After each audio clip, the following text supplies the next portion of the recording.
here, the Muslim difference, defining the line between believers and unbelievers from early Islam to the present. So something for all of us, regardless of which period we prefer to study, there'll be something we can look at here. Today, Dr. Patel is giving a talk entitled The Most Controversial Fatwa of All Time. And before you make assumptions, that's Muhammad Abduh on Muslims wearing European style hats. And I'm really delighted he's giving this talk here today and looking at this particular fatwa, because as I was just saying to him, I'm about to teach on Islamic modernism, including Muhammad Abduh, next week. So I'll be able to go into my lecture with much fresher, more up-to-date insights than I would have done if we hadn't had this talk. But of course, as the abstract tells us all, this is also part of a longer story of inter-Muslim debates about imitating non-Muslims and using different forms of dress. And it's as relevant to medieval times as to the period of Muhammad Abduh, but also to many modern societies where visible expressions of Islam are debated and discussed both in Muslim and outside Muslim communities. So we're very much looking forward to your talk. Hand over to you.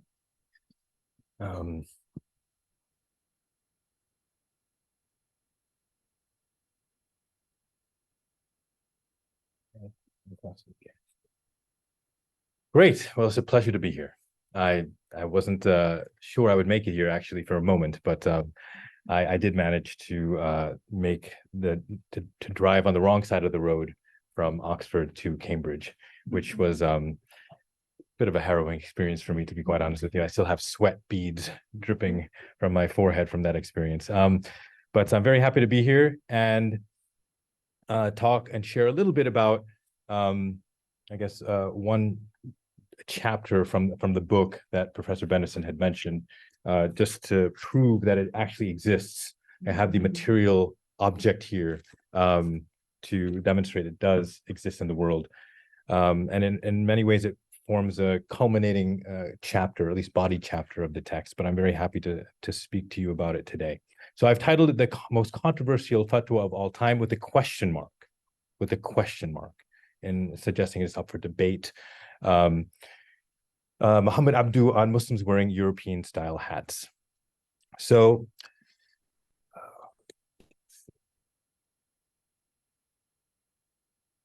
okay, there we go. The Rushdie affair brought the term fatwa into the Euro-American mainstream. But Ayatollah Khomeini's fatwa against Salman Rushdie was not the first modern controversy over a fatwa. On October 28, 1903, the Grand Mufti of Egypt and vanguard of Islamic modernism, Muhammad Abduh, who died in 1905, responded to a petition from Transvaal, South Africa, regarding 3 disputed topics: eating meat slaughtered by Christians, wearing European brimmed hats, and followers of the Shafi'i school of law praying behind imams who adhere to the Hanafi school of law during Eid holidays. Abduh permitted all 3 practices, unleashing a tide of controversy within and beyond Egypt across all sectors of Muslim society that continued long after his death in 1905. It was, quote, perhaps the best of known of Abduh's fatwas, according to Charles Adams. And in Jacob Slofgard Peterson's bold estimation, quote, no fatwa had ever been the object of such a heated debate in the history of Islam, end quote. The prospect of Muslims eating meat slaughtered by Christians was the single most controversial ruling of the fatwa, provoking visceral disgust among Abduh's opponents. But it was the sight of Muslims wearing European hats that threatened to refashion Islamic aesthetic and cultural sensibilities. Headgear enhances a person's visage, the main locus of personal identity. Sartorial objects like headgear are cultural forms that elude fixed origins and meanings because they are easily imitated and repurposed, crossing cultural, political, and confessional boundaries with ease. The case of Muslims adopting European hats is no exception, as the transmission of the European-style hat blurred the lines between Muslim and European, native and foreign, religion and culture, interior faith and exterior practice. A diverse group of Muslim gatekeepers were inspired to redraw those lines. In the early 19th century, the Ottoman Empire, including Egypt, adopted the red felt cap known as the tarbush or fez as a national symbol of progress. It did not matter that the origins of the headgear were in fact foreign. Decades later, with the British occupation of Egypt, the symbolic capital of dress, and the tarbush cap in particular, took on new cultural and political meanings within the country. Quote, for the first time, asserts Wilson Chaco Jacob, quote, the very essence of Egyptian identity was at stake, end quote. The prospect of a European hat replacing the tarbush among the most potent symbols of Egyptian identity was deeply unsettling for many Muslims. In the following decades, religious scholars from across the Muslim world, Egypt, India, Turkey, Syria, and Saudi Arabia, responded both directly and indirectly to the fatwa. While some supported the fatwa using ijtihad, independent reasoning, to justify Abduh's position on Islamic legal grounds, many criticized it, arguing that the trend of Muslims wearing European hats not only violated taqlid, conformity to Islamic legal precedent, but was a public and visible sign of Western political and cultural hegemony and Muslim geopolitical weakness that culminated in the fall of the Caliphate in 1924. The fatwa then brought into relief Muslim anxieties over the seismic transformation reshaping Islamic civilization in colonial modernity. In this presentation, I placed the fatwa within a longer history of Islamic discourses on imitating non-Muslims and trace the bitter inter-Muslim debates that ensued between Abduh's reformist defenders and conservative detractors during the first half of the 20th century, roughly the period in which Egypt was under British control. A graduate of the renowned Islamic seminary Azhar, Muhammad Abduh was an ambitious reformer who shot up through the bureaucratic ranks of the Egyptian government, reaching the post of Grand Mufti in 1899. Abduh wished to restore Muslim civilization to its past glory by adopting European norms whose roots, he believed, belonged to Islam, and by breaking entrenched habits, such as taqlid, that enervated the religion's ability to thrive amid the fast-paced changes of modernity. But as an outspoken public intellectual with close ties to the British, who was sharply critical of the ulama, he invited suspicion as to where his true loyalties lay. The print media that Abduh so effectively used to establish his public image as a reformer was also manipulated by his opponents to tarnish it. Just as the person of Abduh was portrayed at once as a stooge of the British and a fearless defender of Islam, his fatwa on wearing European hats was read as both a sign of capitulation to non-Muslims and a visionary form of legal pragmatism designed to strategically elevate Muslims to a position of strength. These legal debates over Muslim headgear lay bare competing imaginaries over the proper configuration of religion and Islam in Muslim public life. Although some historians of Islam have resisted translating the Arabic term deen as religion due to the distinct genealogy of these terms, I defend this translation due to a shared characterization of religion/deen as a distinct sphere of human activity among modern European thinkers and Muslim reformists alike. Most reformist thinkers, including Abduh, did not seek to divorce religion from the state, however, but to redefine its relationship to public life so that Muslims could flourish in a rapidly changing world. In fact, as Junaid Qadri has demonstrated, even conservative jurists were not immune to these transformations. Nevertheless, as opponents to the European hat show, many Muslim intellectuals during the first half of the 20th century resisted these attempts to reconfigure religion. By documenting these internal Muslim debates, I not only show how Muslims came to define a distinctively modern Islam, I add to the history of how, quote, Islam became a religion in the modern sense of the term, end quote.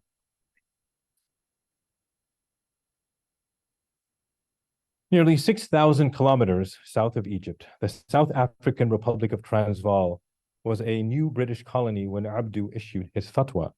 In Transvaal, the Muslims of Malay and Indian descent who assimilated, that is, who dressed like Europeans, were treated like Europeans.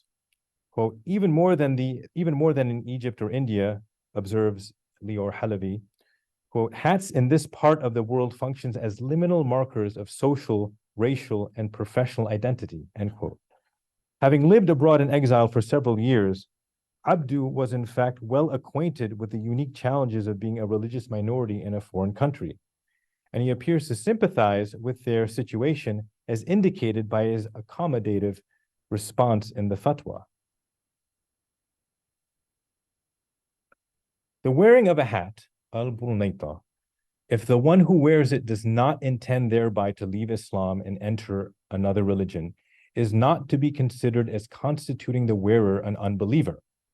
And if wearing it is to meet some need, such as to protect from the sun or prevent some undesirable result, or to make possible some advantage, it has likewise not been considered as, quote, disliked, makruh, because its connection to reprehensible imitation, tashabbuh, has disappeared entirely.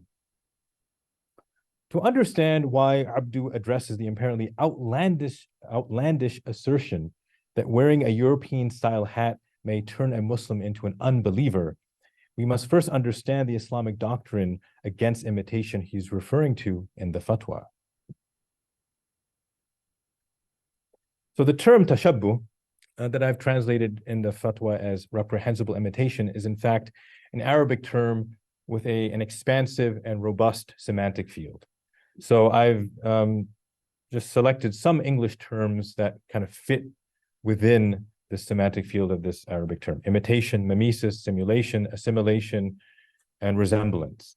One, depending on the textual, social, historical context, can select from these terms to situate or to determine what is most appropriate for that context. In my work, I tend to use imitation, but occasionally I do also translate the term as resemblance, even occasionally assimilation, mimesis, and even simulation as well. So this is a key Arabic term, and this is the key Arabic term that came to sort of stand in for the doctrine against imitation. Now, this term began, or at least came to carry a significant amount of weight, discursive weight, mainly because of a key prophetic tradition, a hadith. Man tashabbaha biqawmin fahuwa minhum. A pithy but potent hadith. And tashabbaha is a fifth foreign term that is used as a verb in this hadith.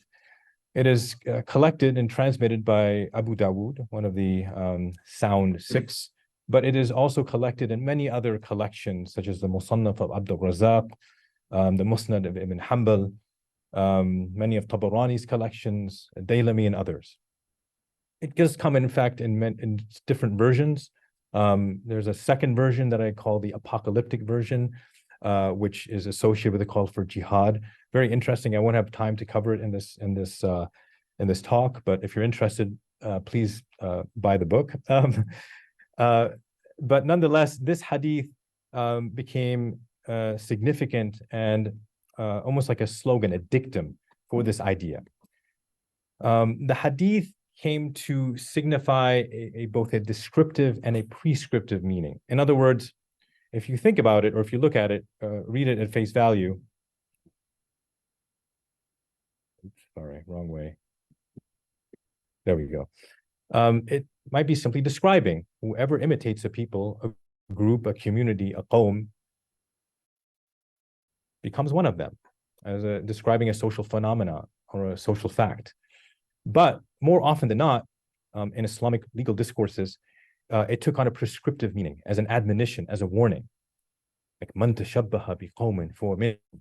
Whoever imitates a people becomes one of them, with the them carrying a negative valence, a negative polarity, if you will.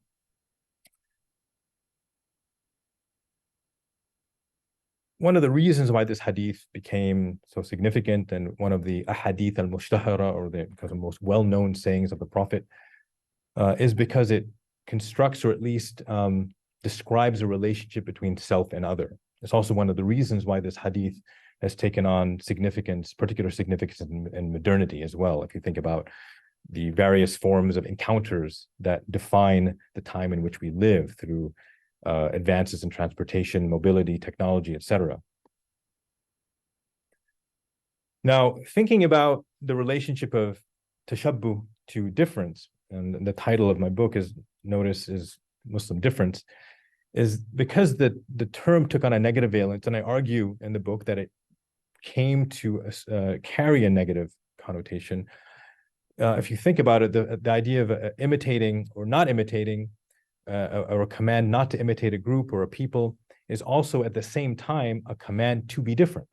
If you say to someone, do not imitate this particular group, dress differently, or practice or perform this prayer in a particular way that's distinct, then in essence, you're also encouraging the group or the person to be different. And in fact, when you look at the hadith literature, a term that's often used in similar types of admonitions is mukhalafa or khalifu, do the opposite, be different. And so later jurists sort of scaffolded or put together these traditions to construct a sophisticated and nuanced discourse on Muslim difference.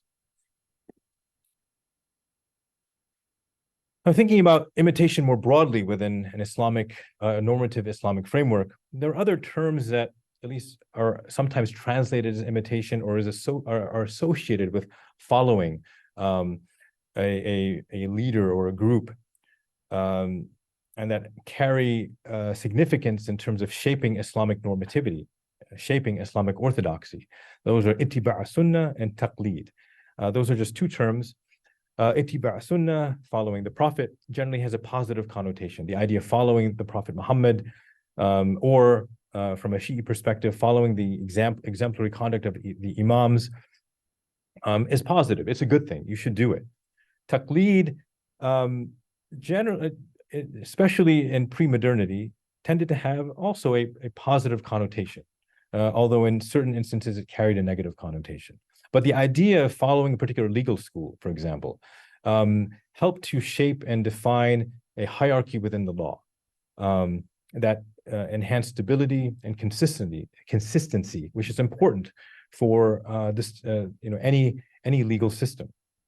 So generally speaking, with some exceptions, taqleed had a positive connotation. In modernity, taqleed came to take on, especially among reformists, more of a negative connotation, as in the case of Muhammad Abduh. But generally speaking, I'm putting it on the positive side, if you will permit it. The asterisks indicate that it's not universal. Tashabbuh, likewise, is something of a multivalent term, although in most discursive situations, in most discursive contexts, it had a negative connotation.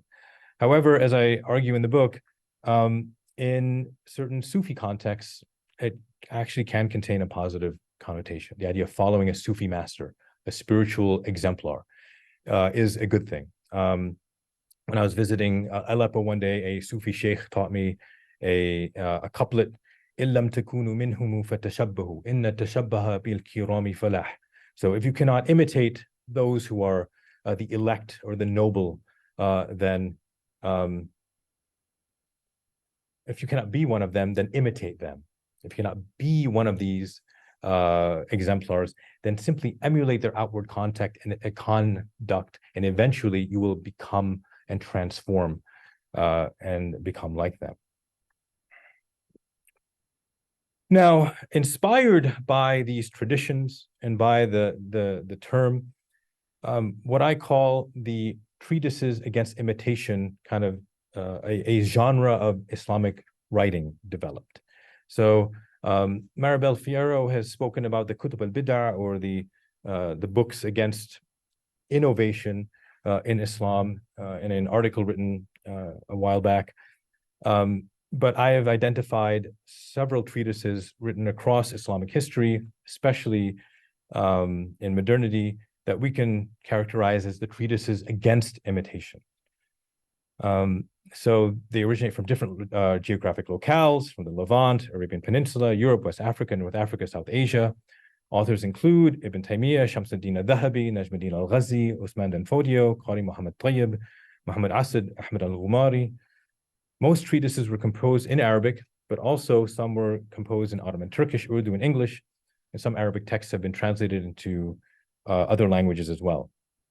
An interesting fact is that most treatises against imitation were composed after European colonialism. Only a handful were composed prior to colonial modernity. The first one I've argued was composed by Ibn Taymiyyah in the early 14th century. But a majority of these treatises were composed in response to what ulama and various fuqaha across different locales thought to be a dangerous precedent of Muslims emulating Western norms that they thought were against Islam. So what kinds of practices does this doctrine or discourse of tashabbuh include? I will say that it changes across time and place, but we can identify some categories. And they include manner of ablution, prayer, including the call to prayer, so ritual practices, fasting, but also cultural practices such as greeting formulas, holidays and festivals, funerary rites, which kind of blur the line between cultural practice and ritual practice. Of course, sartorial matters such as dress and hairstyle, and even one's manner of eating. A surprisingly large number of traditions focus on sartorial matters, at least surprising to us as perhaps moderns, but maybe not so surprising to Muslims in the 8th and 9th centuries who were circulating these traditions. So this is a kind of brief overview of the doctrine in a nutshell that helps to, I think, helps us to understand and in place, at least discursively, Abduh's fatwa.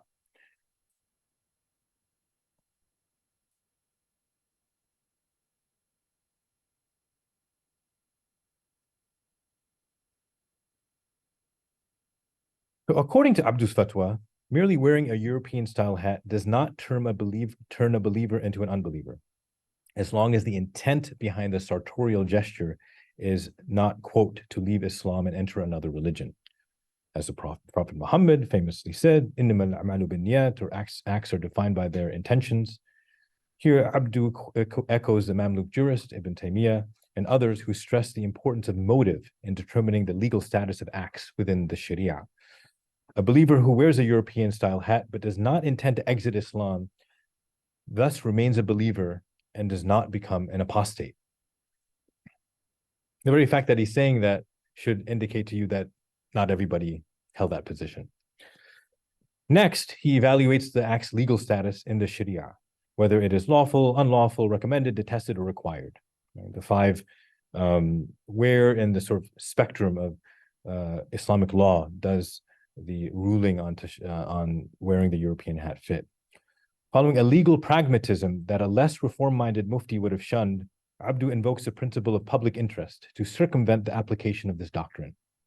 According to Abduh, wearing the hat in order to fulfill a practical need, whether to avoid harm or obtain a benefit, invalidates the legal grounds for judging the act makruh, detestable, or by extension, unlawful. In other words, prohibiting the act on the basis that it constitutes reprehensible imitation of unbelievers does not apply. It is therefore lawful and may even be praiseworthy for Muslims in Transvaal to wear a European-style hat due to the collective benefits of doing so. Classical jurists had established a long-standing precedent of appealing to public interest, maslaha, or necessity, darura, to circumvent established legal norms. And reformist thinkers like Abduh made abundant use of such hermeneutical tools. Among the features that set apart European-style hats, such as the trilby, the bowler derby and the beret from the fez, was the brim, which projected out from the hat's bottom and shielded one's face from the sun. Abduh suggests that wearing brimmed hats to avoid sunburn or exposure to direct sunlight is healthy or salubrious for the body. This position was supported decades later by the Egyptian Medical Association, which claimed that European-style hats were more healthful for the head and eyes than the tarbush. An additional benefit of Muslims adopting local styles of headgear concerns economic prosperity. If Muslims in Transvaal lost business due to local customer biases against foreigners who refused to adopt indigenous styles of dress, that too constituted legitimate grounds for wearing the hat. Economic prosperity was a precondition for the collective welfare of a vulnerable Muslim minority living in a majority non-Muslim country. In sum, Abduh's fatwa made it easier for Muslims living in foreign lands to conform and assimilate. The Egyptian print media also played an important role in turning Abduh's fatwa into a national controversy. While periodicals such as Al-Ahram and Al-Watan supported Abduh, others lampooned him. Supported by conspirators from within the circles of the Khedive, ulama and the Sultan who distrusted Abduh, various papers advanced a campaign to smear his reputation and limit his influence in the years leading up to the fatwa, portraying him as a Europhile, British pawn, and heretic.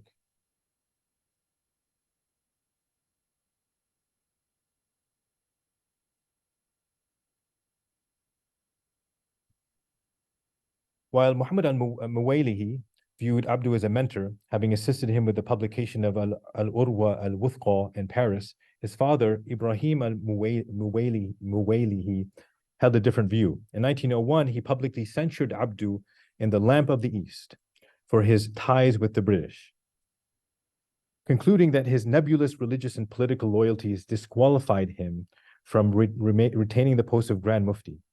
The following year, Humarat al-Munyati published a scandalous photo of Abduh taken during a visit to Europe, in which, surrounded by 4 women and their male chaperone, he leans against a fence smiling.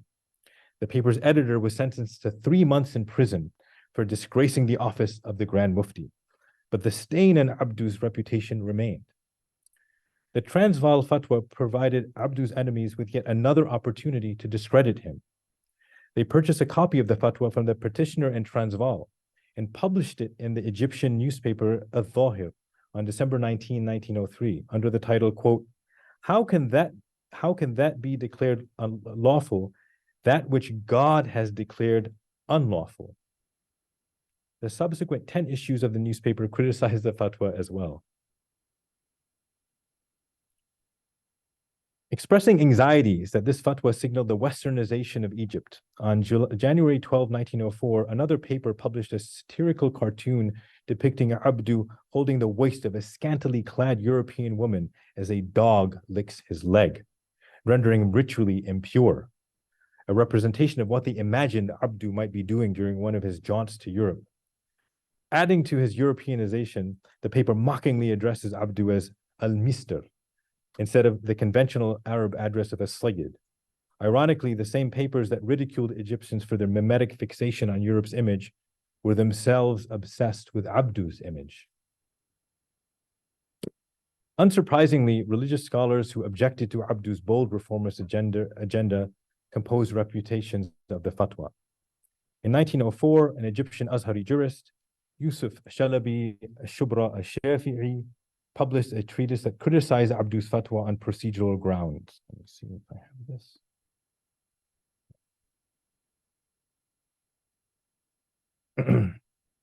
As the Grand Mufti of Egypt, Abduh was obliged to issue rulings that conformed to the Hanafi school of jurisprudence. But Abduh breached protocol, Shalabi argued, by issuing a fatwa that deviated from the Hanafi school's authoritative position. As a follower of the school, Muqallid, he ought to issue a legal opinion based on the most authoritative opinion within the school, Sahih, not a weak or disclaimed opinion. Shalabi's argument can be distilled into one main point. In the Hanafi school, the core issue regarding foreign dress is not the question of intent, whether or not a Muslim wants to leave Islam and enter a new religion, but the question of necessity, darura, whether wearing a hat qualifies as a genuine need. If it cannot be established that wearing a European-style hat is a true necessity, then doing so is unbelief, kufr, regardless of intent. A person who believes in the truth of the Prophet's message and has no desire to leave Islam may still perform an act that indicates unbelief. Alamat al-kufr. So this was the position of this particular scholar, Yusuf Shalabi al-Shubra al-Shafi'i. But other scholars rushed to Abduh's defense. Muhammad al-Rashid Rida, one of Abduh's close acquaintances, companions, and ideological partners, as it were, in an article published in the Lighthouse on the Fatwa, referring to Abduh not by name but indirectly as, quote, al-alim, the scholar, Rida claims that most Muslims, viewing the adoption of European headgear as a disgrace to the religion of Islam, had been closely following the news about the Transvaal Fatwa. A key legal distinction in Rida's view is whether to categorize the adoption of foreign headgear as a religious, diniya practice or a local cultural norm, adiyah. Classical jurists formally recognized the customary practices, urf, ada, of a society as a source of law in order to assimilate local norms into the Sharia. Whereas religious norms like ritual prayer are fixed, local cultural norms may change with time and place. Rida argues that the opponents of the fatwa incorrectly categorize wearing headgear among religious matters, al-mushkilat ad-diniya, due to their, quote, paltry knowledge of Islamic law and lack of attention to the Prophet's sunnah and the history of the Muslim community, end quote. But he, and by extension Abduh, sees the matter of headgear as a local cultural norm. Although it is blameworthy for Egyptians to visit Europe and wear the native hat, they have not sinned and do not deserve God's chastisement. This reclassification of Muslim adoption of the brimmed hat narrows the scope of religion, deen, from the traditional conception held by the fatwa's conservative opponents. Classifying the adoption of foreign headgear as a cultural rather than a religious matter also means that this issue falls outside the scope of both, quote, the claims of God and the claims of men. The two fundamental categories of law encompassed by the Sharia. The original practice of the first generations of Muslims, he argues, supports this view. The Prophet and his companions adopted the sartorial styles of their people, not out of obedience to a divine commandment, but in response to the local climate. Choice of dress is thus mainly a product of historical and cultural context. Quote, the preference of dressing one way changes in time and place, end quote.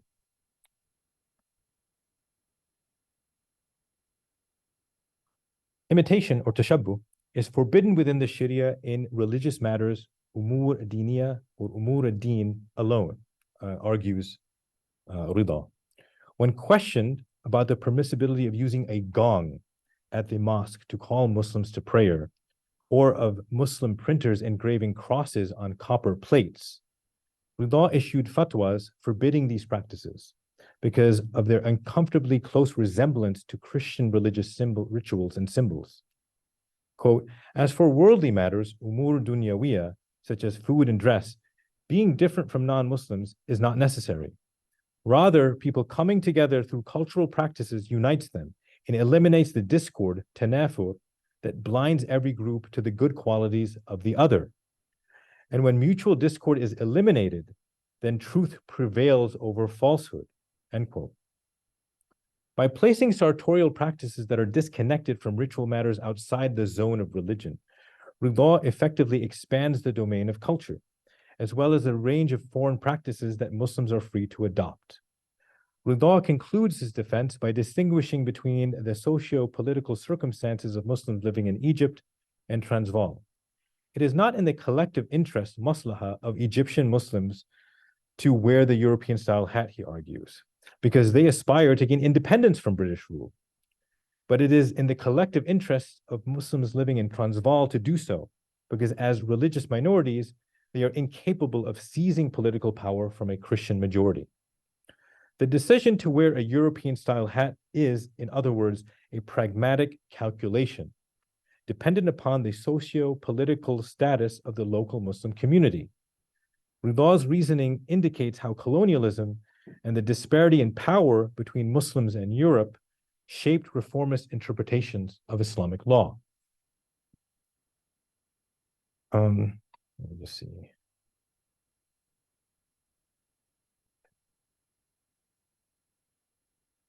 Now, as a result of this controversy, a group of Azhari scholars representing the 4 Sunni schools of jurisprudence published a brief treatise, Irshad al-Ummah, supporting Abduh's rulings.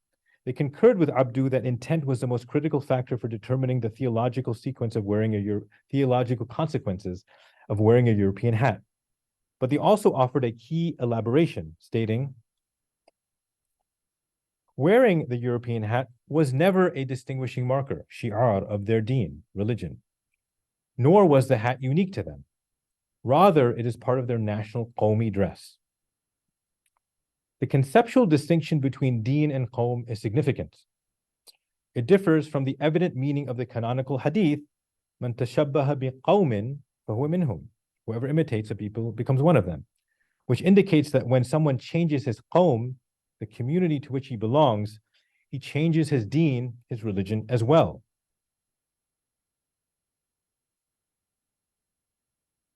In distinguishing the spheres of qawm and deen, I argue, in legal reasoning, in this way represent a transformation in thinking about the place of religion and Islam in modern Muslim publics.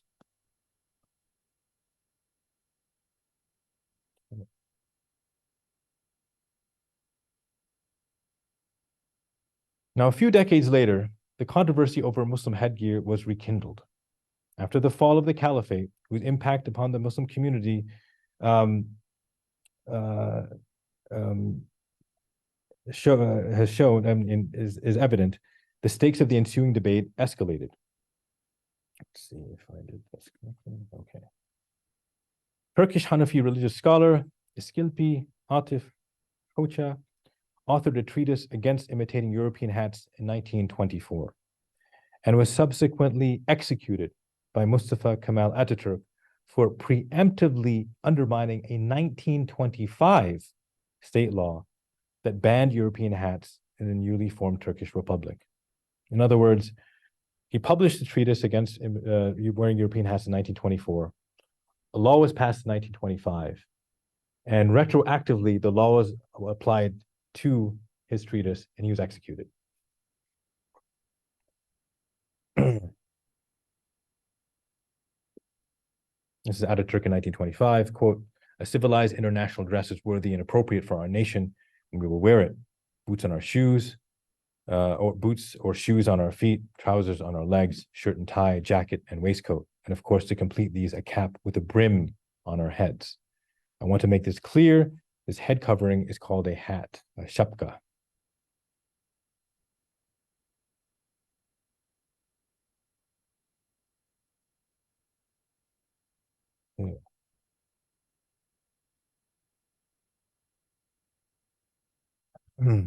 So this, of course, elicited further debates and controversies across the Muslim world. I'm not going to cover all of them, but a fatwa was published in 1926 in Al-Manar, the Lighthouse, Rashid Rida's publication, against wearing the European hat, right, from a group of scholars from Alexandria.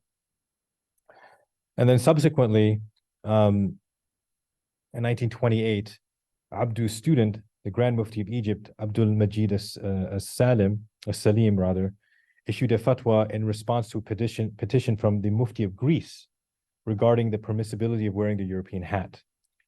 Muslims there in Greece felt the pressure to wear the hat coming from Turkey.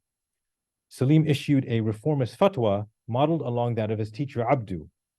But whereas Abduh delivered his ruling without explanation, Salim explained the legal justifications for his conclusions. Simply wearing a European hat is not infidelity, Salim states, because it does not indicate with absolute certainty that the person intended to either reject the veracity of Islam or demean it. Additional evidence, including motive, is needed to excommunicate a Muslim. In summary, a quote, "A person's belief in Islam is assumed to be firmly established, thabit, and is therefore not superseded by doubt," states Salim. Paraphrasing the well-known Islamic legal maxim, "Al-yaqeen la yazulu bishak." Certainty is not superseded by doubt. In other words, it's better to simply give a Muslim the benefit of the doubt. Even if one is wearing the European style hat, it does not mean that it is incorrect to assume that that person has intended to leave Islam or merits being declared an infidel. To ground his position in the classic, now,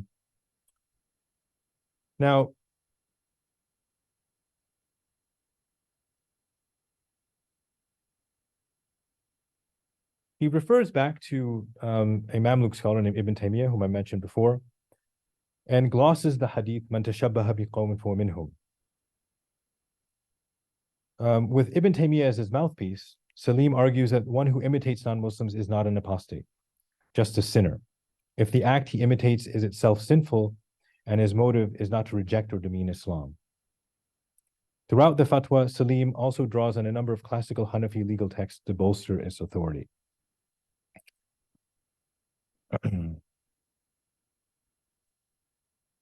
Now, over a decade later, he wanted to explain how his approach to the fatwa differed from that of his teacher, Muhammad Abduh. So reflecting back on this fatwa, 14 years later, remember the fatwa that he issued was in 1928 in response to a petition from Greece. He says, quote, in his fatwas, Abduh depended upon both the understanding the spirit of the Sharia and elucidating its general objectives, not upon the arguments of the schools of law or the process of weighing conflicting evidence. For that reason, he usually issued brief fatwas, which incited debate and disagreement among religious scholars. One example is his famous fatwa permitting the Muslims in Transvaal to wear the European hat. As a result, a terrible outcry between scholars and the Azhari scholars at that time ensued. So when I wanted to offer an opinion on this matter, I benefited from the lesson learned from this event, so that when I published my fatwa that permitted Muslims to wear the hat, I supported it with the opinions of the classical scholars, following their way of establishing textual proof and their process of weighing conflicting evidence. Now, in truth, this didn't prevent conservative scholars from attacking him. One scholar by the name of Muhammad Zahid al-Kawthari, the former secretary to the Ottoman Sheikh al-Islam, an Egyptian emigre, uber traditionalist and manuscript fiend, attacked Salim's fatwa point by point over 10 pages in a collection of essays and articles in his Maqalat al-Kawthari. I'm not going to go over the entire critique, but he thinks that Salim misrepresents the Hanafi school's position on this issue. He argues that his application of the legal maxim, al-yaqeen la yazulu bi-shak, certainty does supersedes doubt, as it were, is misplaced. In fact, he argues that scholars across time and place have always determined legal rulings within the Sharia based on external indicators. He argues that this has been entrenched in Islamic law, that external indicators have been used to determine the legal status of acts, even the infidelity or the apostasy of particular individuals. He also believes and argues that his Salim's representation of Ibn Taymiyyah is misleading, since Ibn Taymiyyah actually had quite a muscular position against imitation, and that is true. Ibn Taymiyyah did have a strong position against imitating non-Muslims. And then he argues as well that Salim's use or analysis of the hadith itself and its isnad of man tashabbaha biqawmin fahuwa minhum is also lacking. And there's one transmitter, for example, who some scholars critique, Abu Munib al-Jurashi. Salim in his fatwa switches the letter. Instead of calling him Abu Munib, he calls him Abu Junib, switching the letters. And so Maqalat al-Kawthari, a very detail-oriented scholar, jumps on Salim for that and says, this just demonstrates that you have if you can't even get the name of one of the transmitters correct, then you have no position and no right to issue a reformist fatwa in this way. So very vitriolic, pedantic, but this is what happens.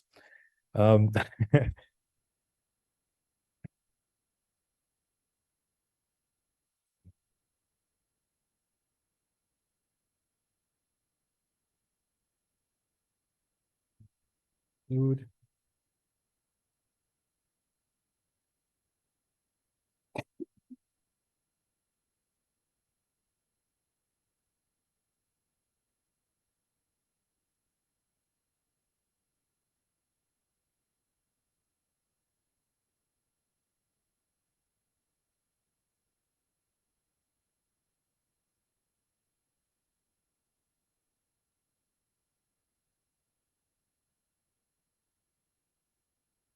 Now, speaking about Muhammad Zahid al-Kawthari, the Egyptian biographer Muhammad Abu Zahra, who died in 1974, lauded his resistance to those who wished to confine religion to a distinct domain. So getting back to that question of the role and place of religion in public life.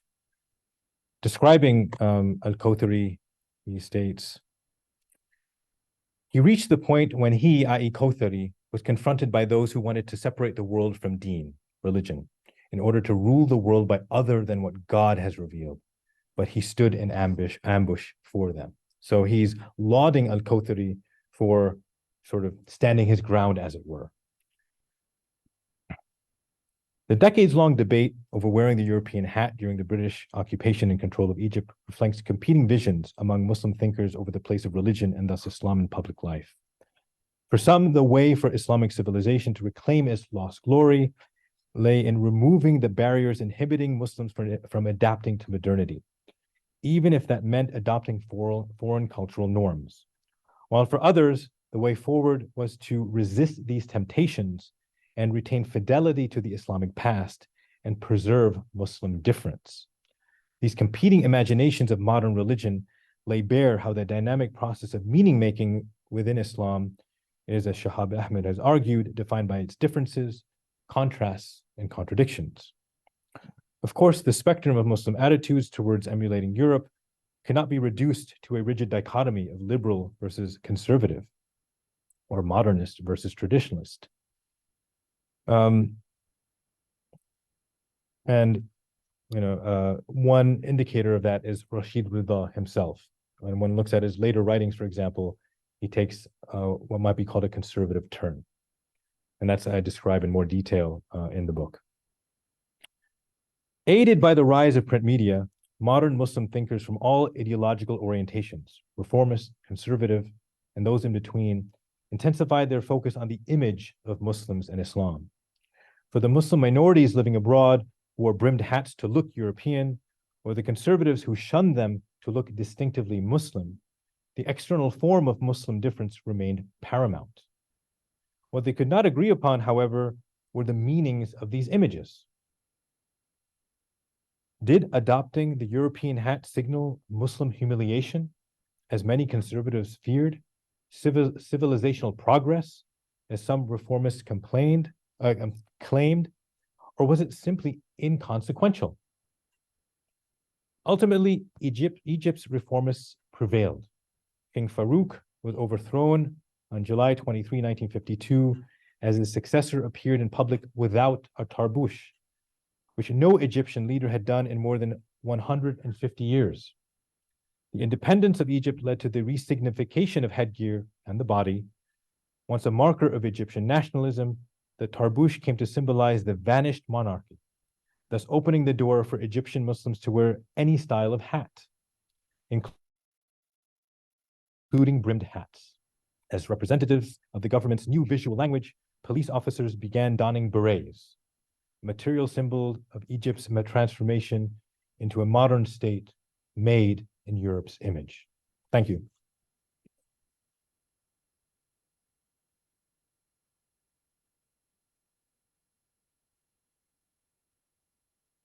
Thank you so much for that. That was a really interesting talk. I hope you're happy to answer a few questions. Oh, of course, more than happy to. Yeah, brilliant. So I'm sure people will have questions. So who'd like to ask away first? Thanks for a wonderful talk. It's really fascinating. I thought your argument that sort of what's at stake is often kind of the scope of religion and its relation to public life was sort of a compelling argument. so the significance of defining Qawm, redefining Qawm as nation, and sort of separating deen from Holof and so on. I wonder though, I mean, you're sort of seeing reformism, Abduh's camp as wanting kind of a narrower scope for religion in order to deal with the European question and sort of how to manage European modernity, which I guess is persuasive. But is there also a debate in the background about the nation, the Egyptian nation, and what kind of citizenship it should adopt? And was struck by Lida's quote about the avoiding conflict, the importance of avoiding conflict between, by minimizing the scope of religion. So I'm wondering if there's a not European sort of discourse in going, but if there's sort of an Egyptian discourse about what is the nation, and how should different groups fit into that nation, which is sort of in the background in these fatwas, at least in Abduh's period.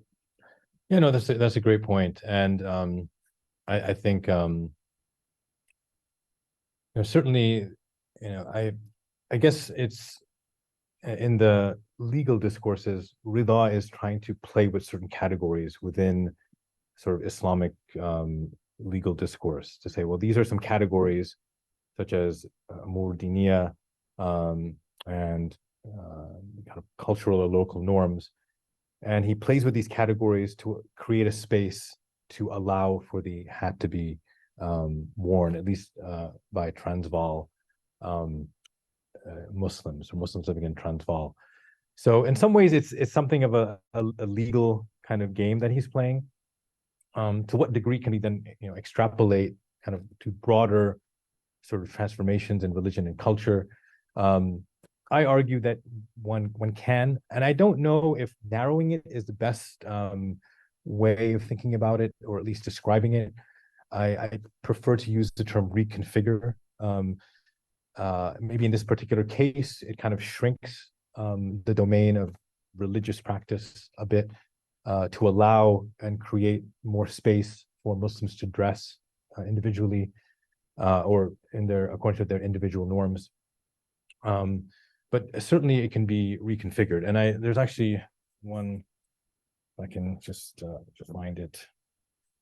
I would like to come to it. There it is.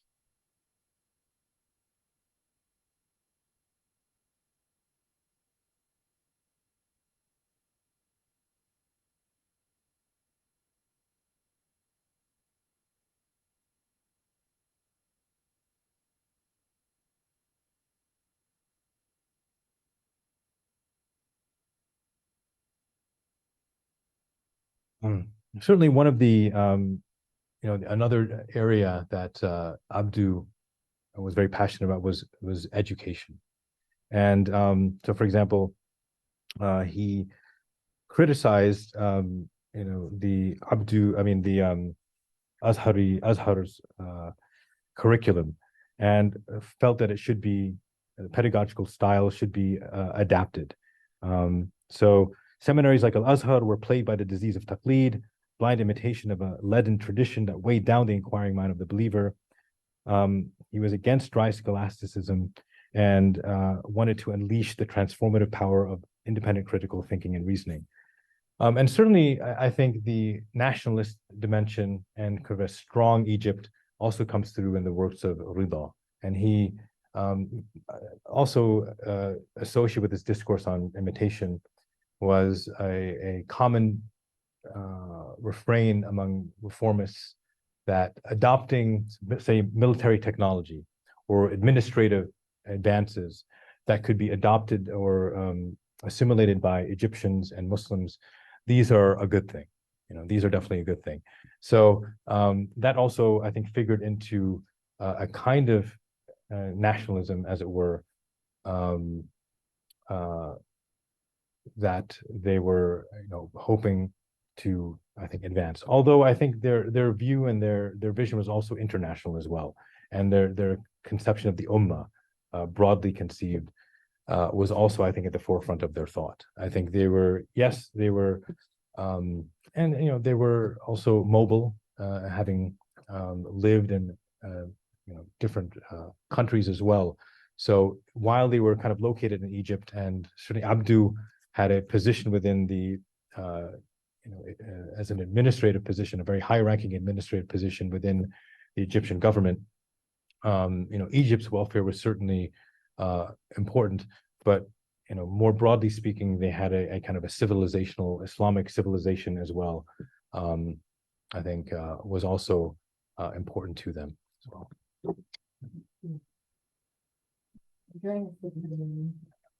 Thank you for a very interesting talk. You mentioned in the abstract, talk, Right. Khomeini's fatwa from 79. So I'm not going to go back to that time. The Islamic revival of the last 30 years of the 20th century. Right. Because I'm interested. So Muhammad Amara, the very prolific Islamist thinker, he published Muhammad Abduh's collected works in 1993. So that was kind of in the last decade of Islamic revival, and that kind of also revived the debate about Abduh's work, I think, in an Egyptian context. And as you know, during the Islamic revival, how you dress became very central, and the role of religion in the public again became very central. So I'm just wondering if this debate about the fatwa was reignited during this period, and how it was used as an argument. That's a question. In the 1990s. Yes. Yes. At least during the end of the 20th century, during the revival. Right. That's an interesting question.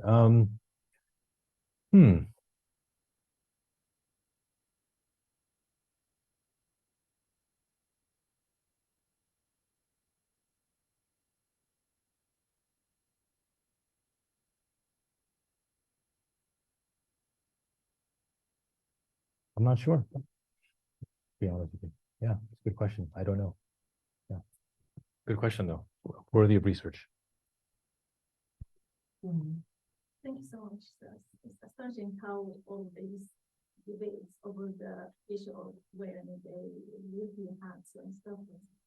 It's actually still, I think, I'm just wondering whether it is to embrace one's identity and one's ideology, not just identity, because you still see this when you look at how Azhari scholar, for example, will look down or discourage wearing the Saudi ghutla and shimar, for example, even though they are Muslim imitation of resemblance, but maybe different ideology and different way of thinking and different way of receiving things. And it's a big thing, even till this day, to be from an Azhari institution and to wear Saudi, for example, and even Saudi themselves. You will find certain circles of Salafi who would prefer to wear the red ghutla, red shimar, without the black, they call it agal, I don't know. Right. Again, to avoid resembling and imitating royal family or specific tribe of ideologies. So the idea that you mentioned, that it is مشبه بقوم فهو منهم, would this indicate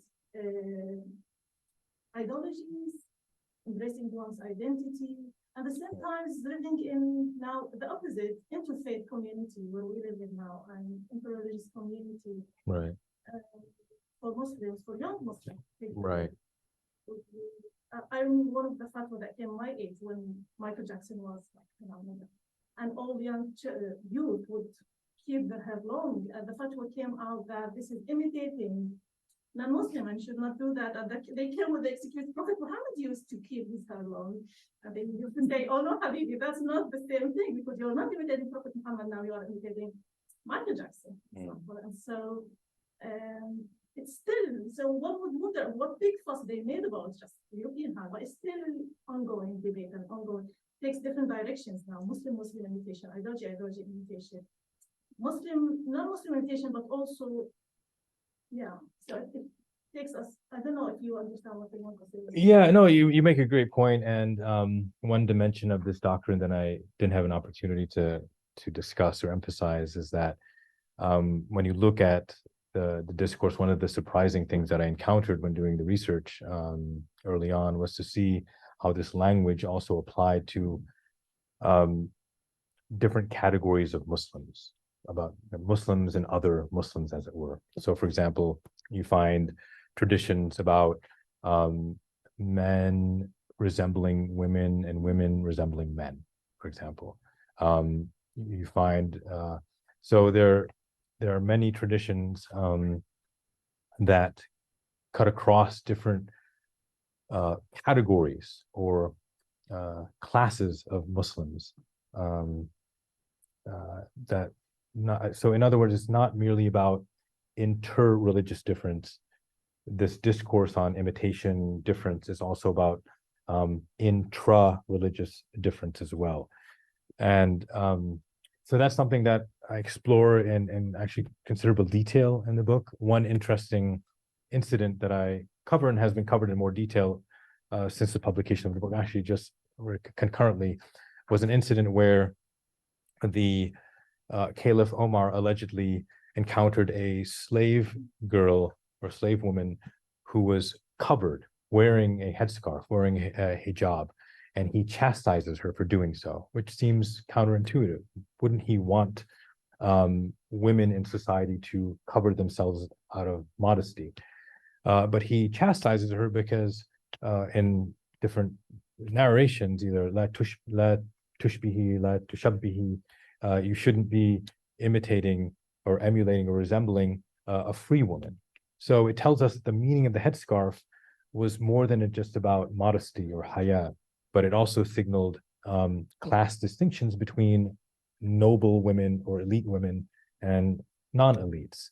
And maintaining that distinction for the caliph was important for upholding a law-abiding Islamic society.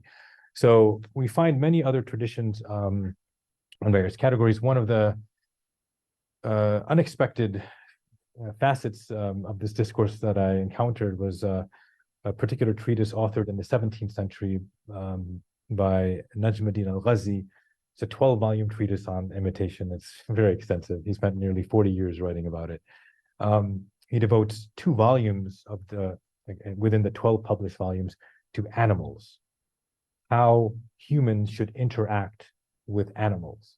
And this tashabbuh, the idea of emulation, imitation, also applies to interactions between humans and dogs, humans and eagles, serpents and all kinds of animals. And so it's quite an extensive discourse. And so the idea of imitation or emulation is not merely about Muslims and non-Muslims.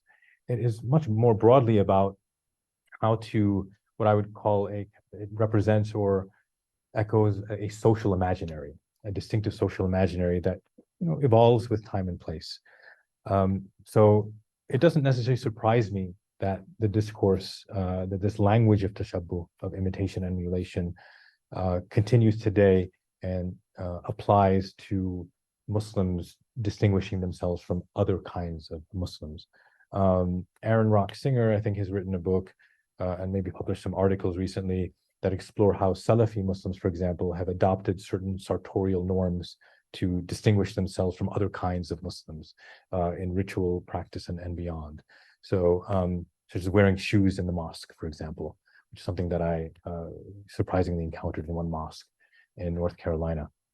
So, there are many, many applications of the discourse, and it's probably because imitation, and if you think about it, imitation as a social act, as a social practice, can occur any place at any time, anywhere. So when I'm, cuddling with my eight-month-old daughter, she sometimes emulates me in strange ways, right? Or I emulate her and go goo goo gaga, right? I mean, we also imitate children. Adults can do so. So this is something that happens anytime and anywhere. So it doesn't necessarily surprise me that there are moments, there are acts that can be sort of where particular moment communities or people will fixate on particular acts and say, well, these are things we should imitate, these are things we should not imitate. in terms of marking ourselves externally and defining a distinct identity. I wanted to ask a question and make a more comment. In his fatwa, Abduh also allowed the slaughtering or eating the meat slaughtered by non-Muslims. I wonder if he received the same type and level of backlash, and if not, then whether that may tell us anything regarding the role of symbols, being the headgear a symbol, so not just a piece of clothing, and how that relates to the epistemic side that is connected with the deployment project, and therefore this backlash in a backlash of that specifically, not necessarily a backlash around points of faith or the understanding of religion, but rather a resistance to the epistemic side that will symbolize by the headgear. So the starting point is whether or not his answer to eating animals not ordered by Muslims receive the same kind of backlash. And if that's not the case, whether that might hint to broader dynamics. Yeah, it certainly was controversial, but a different kind of controversy. And it didn't, it was, the idea, I think I used the phrase disgust, right? A visceral disgust of somehow eating meats that one should not eat, and contravening a norm. But at the same time, within certain circles and certain interpretations of the law, it may be acceptable to kind of eat meat that has been whose origins you may not be certain of. You kind of give the benefit of the doubt to a particular non-Muslim that the meat that you're going to eat has been slaughtered in God's name. But my interpretation and my reading of the debate surrounding the European hat, certainly I think, at least largely stems from the symbolic and symbolic power that this particular sartorial object had. And in his 14th century treatise on imitation or difference, Ibn Taymiyyah sort of develops a theory on kind of what I call a semiotic theory, where he argues that only those acts that are prohibited to imitate are those acts that are a shi'ar or sha'a'ir of a foreign community, that are distinctive markers of a foreign community or symbolic markers of a foreign community. Those are the acts that Muslims should not imitate. Otherwise, if an act, and that's subjective as well, if you think about it. Sometimes and this is the problem, not all symbols can be interpreted in the same way. They're not necessarily monovalent. And that's why you often get disputes and debates over the meaning of particular symbols. But this was something that had a long genealogy within Islamic legal discourses.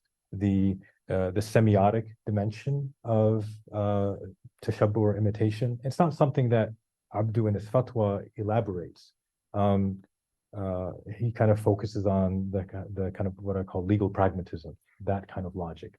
But when one goes into more extensive legal discussions on this subject, one will find the use of this Arabic term shi'ar as a way of saying, well, this is how we demarcate what constitutes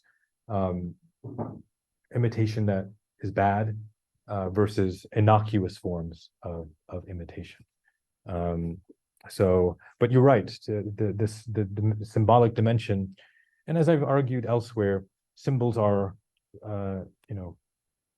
mediated through physical objects too. When you look at, for example, the Arabic term shi'ar, look at other masha'ir, and the other related terms can refer to the physical senses. The rag used to stem the flow of menstrual blood, for example. So interestingly, the term which is used to mean symbolic marker, it's in other contexts and other forms within the Arabic language, also connotes very, or also are used for material objects as well. And I think there's something profound to be kind of derived from that philological connection as well, and something that I argue in the book. Thank you. Have we got time for one last question? Thank you. What is it? Sorry, I didn't know if that meant you did have one or you I don't have a question, but Oh, you do have a question. Let's have two quick ones. okay. Thank you. Very interesting. I was interested in your observation that these treatises are mostly from the colonial period and after. And Ibn Taymiyyah maybe is a kind of colonial period in himself because of the Mongols. Yeah, good point. How far whereas they're drawing on a classical tradition, which is 8th, 9th, 10th century, how far is it fair to say that that original classical tradition is about self-definition of an imperial elite? So this is a shift to do with prestige and power. Originally, it's how do we define ourselves as separate from those we're ruling, and then it becomes what do we do if we ended up ruled by other people? Yeah. Is that a broad trajectory? Yeah, no, that's a great point. And I do argue that in some ways this discourse on difference represents what I call an imperial imaginary. If we can agree that hierarchy and hierarchical difference are an integral part of empire, if we can make that, if we can agree to that, then I do argue that this discourse is one discursive domain in which that manifests itself in Islamic religious language, as it were. So I do argue, and I do agree with you that there's something of a trajectory that's taking place with the fall of the caliphate, the power, and Ibn Khaldun has a really interesting theory on imitation and kind of thinking about it in relation to power and the conquered and those who are the conquerors versus the conquered. I think is one way of tracing a transformation in sort of the meaning and significance of this discourse. And you're right to identify that or take note that Ibn Taymiyyah was operating within a context that also where also the caliphate had fallen just years before, and still very much concerned about sort of the Mongols, as it were, the Mongol menace, if I can use that phrase. So and power is very much at is sort of often underneath the surface of these discourses in modernity. So with going from Uthman Dan Fodio in Nigeria and the Sokoto Caliphate to Qari Muhammad Tayyib writing in India during British colonial rule, Ahmed al-Ghumari, who's angry at the French, and education in particular, which he sees as a site for colonial brainwashing of the Muslim civilization, Muslims, and they're using and sort of adapting this discourse, this historical discourse, to these new historical moments, to assert a kind of a Muslim distinction and Muslim pride as well, and trying to insert a kind of a pride in those, whether it be elites or ordinary Muslims whom they would like to be exposed to these these discourses. It's, and I think also there's a role of print media as well, right? So many of these treatises, compared to say Ibn Taymiyyah's or Najmuddin al-Ghazi's, these treatises were quite expansive. These treatises written in modernity, most of them were quite short, or quite brief. And so you also can locate how ulama were trying to use print media to get the message out, and sort of define their place within kind of this quickly changing landscape. Thank you. I think we've got a comment online. And Rob, did you have a You want to try and Oh. access the chat online? Oh, is that right? Okay. We have a question from them. Oh, okay. There we are.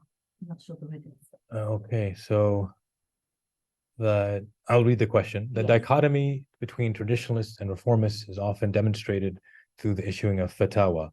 Is it possible that the very nature of fatwa, which is dynamic and adaptive, is neither traditionalist or modern? Rather, it is a limitation of modernity to see the adaptive expressions of Islam. It's an interesting question. Yeah, and I would say in the chapter where I discussed this fatwa, and maybe didn't come through as forcefully as I would have liked in this presentation, is that, you know, on the one hand, these terms used reformist and conservative, I use the word term conservative, are useful, but at the same time, you have folks that are also in the middle, and you have folks like Rashid Rida, who changes across time and place with regard to their positions on imitation. So I would say at the outset, these categories are useful to an extent, but they also have limitations. So I would, and I think that also is applicable through the issuing of fatwa. Of course, it is also important to look closely at the forms of legal reasoning too. And when I think, I mentioned that it was not uncommon for reformists to kind of make use of maslaha or darura, of public interest or necessity, quite often liberally to advance certain reformist positions. So I think that's also important to take note of. Maybe folks can argue against that and say, well, conservatives also use these legal mechanisms, and I would say they do. But I think it's also worth observing that in many legal discourses issued by reformists, that maslaha, public interest, and darura were employed to derive legal rulings that maybe broke from precedent. So I would say that. Yeah, I don't know if I answered your question fully, but I do appreciate it. Thank you. I think we should probably draw to a close now. That's okay. Got to the end of our normally allotted time. But thank you all so much for coming and listening. It's been a pleasure, Youshaa, and I'm sure we'd just like to thank our speaker once again for a great